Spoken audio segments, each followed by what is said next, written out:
So why'd you leave Boston?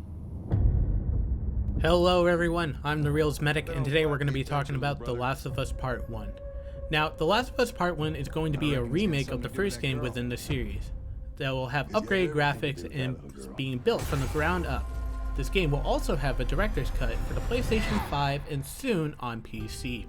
Now, what you see on the screen right now is the official trailer for Part 1, and at first glance, when you look at it, I think everyone can agree that, yeah, this looks really good. It looks as good as The Last of Us Part 2 did. But that's when I have to ask the question, is this game worth $70? Can it?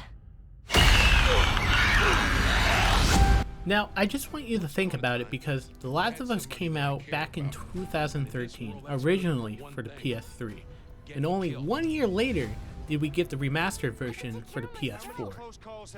And if you were to look at the timeline from when it was first released up until now, that's only 9 years, close to 10. But what surprises me is that we're getting a remake of the game that's almost 10 years old, but still looks good.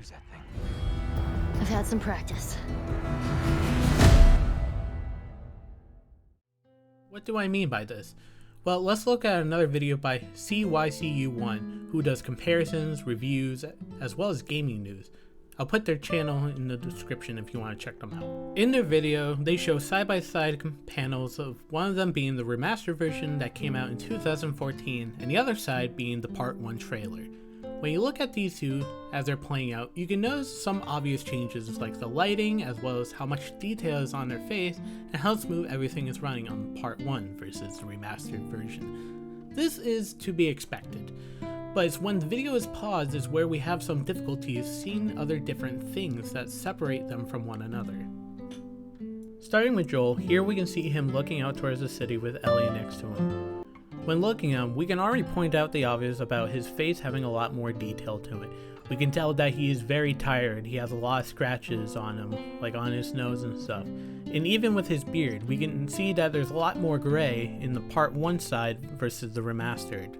And even on the side of his backpack, the flashlight is being shown very well rendered in this scene, being very clear, showing no signs of dirt or anything on it though, which can also relate to his shirt.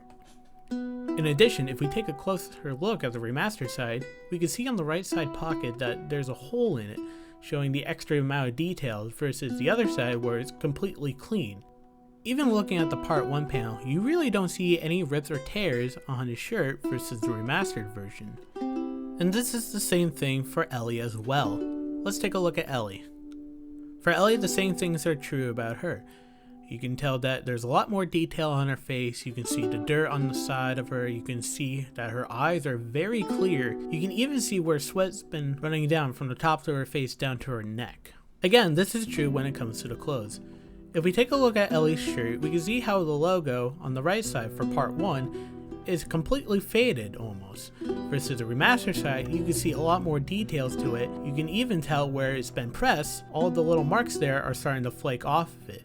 Even with the rips and tears in Part 1, a lot more noticeable, they are just as faded as the shirt is versus the remaster. There isn't as many, but you can tell there's a lot more detail in it. Now, for some people they might be asking, what's the big deal with the amount of detail being shown? If Part 1 is supposed to be the remake for the game, the overall quality for this game should be increasing as well. The quality shouldn't be really focused on just their face, it should be focused on everything else around it. The next scene is when Joel gets attacked by a clicker. Now, what Part 1 does a good job at is having the background be more dark and having his flashlight shine bright on the clicker. However, the difference is the field of view. When looking at the remaster, we can see that Tess is in the shot with her light shining on the clicker as well.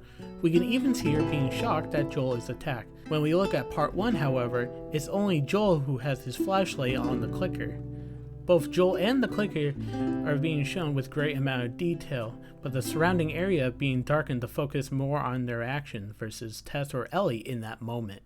Now, I can point out the same thing about the amount of details they've done with the characters, but what I want to focus on is the background buildings behind them.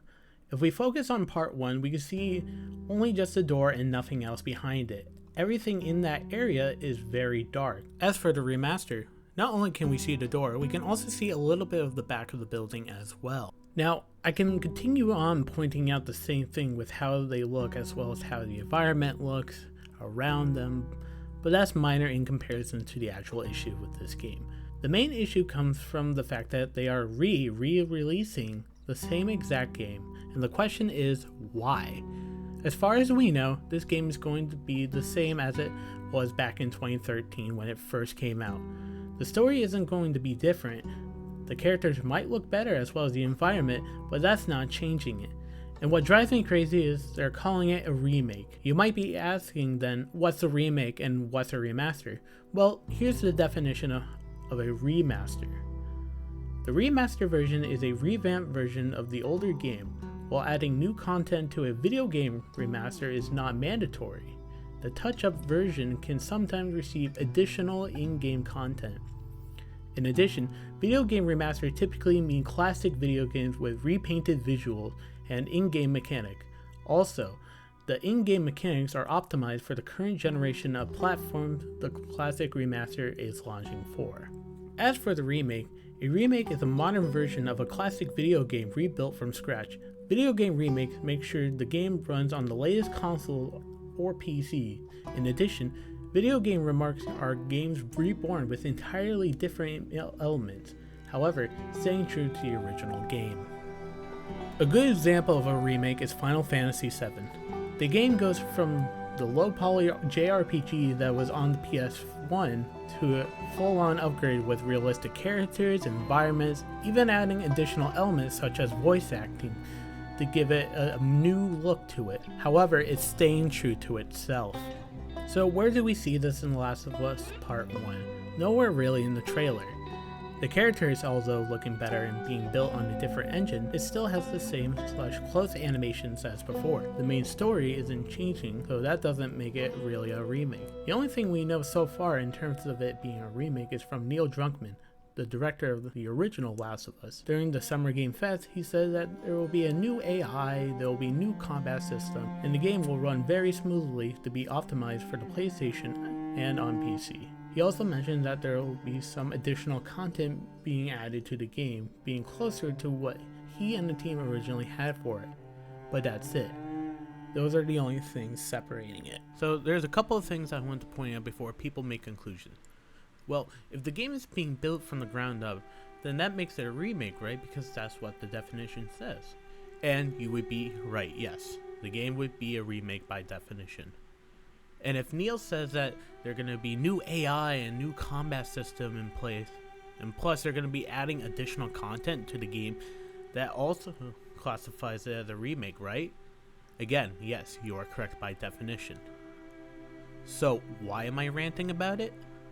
The reason I'm ranting about it is because there wasn't a reason to remake this game to begin with. The original and the remaster isn't even 10 years old, and for a lot of people, including myself, the game still looks very, very good. It still holds up to this day, even on like the PlayStation 4 Pro. And I imagine if you are the lucky few who actually got your hands on a PS5, it still looks good even with that. And I'm not hating on part 1 because I don't think it looks good. I think overall, the game does look amazing. It really looks as good as part 2 did. But I don't know a single person who asked for a remake of the first game. If anything, I've heard several people talk about wanting a remake of older titles that haven't been touched in years. Like an example, Jackson Daxter, or Rings of Power, or even, here's an idea, make a new game! With games being re-released or going on longer than they should have, this is starting to become a common practice in the industry, and this isn't something we should ignore. We may love these franchises, and we love these games, don't get me wrong, we're gamers at the end of the day. However, I don't know a single person who said they love paying for the same game again, which goes back to that original question. Is it worth paying $70 for? If it's your first time with the series and you actually have a PS5, then yeah, sure, why not? Buy or get it through the PlayStation Game Pass. But for the other 95% of the people who've already purchased this game, who've already played this game not once, twice, but even maybe 3 times, it's just not worth even a single dime. Even through the PlayStation Game Pass, this is not worth it. Let me make it clear. I don't hate The Last of Us. I know several, if not hundreds of people don't hate this game. We love it. However, we hate that the time and resource that we'd be going for maybe a new original title or go to an actual game that deserves a remake is going for something that's not even 10 years old. With that being said, thank you so much for watching this video. If you enjoyed this video, please like, comment, and subscribe. I'm the RealzMedic, signing out. See ya.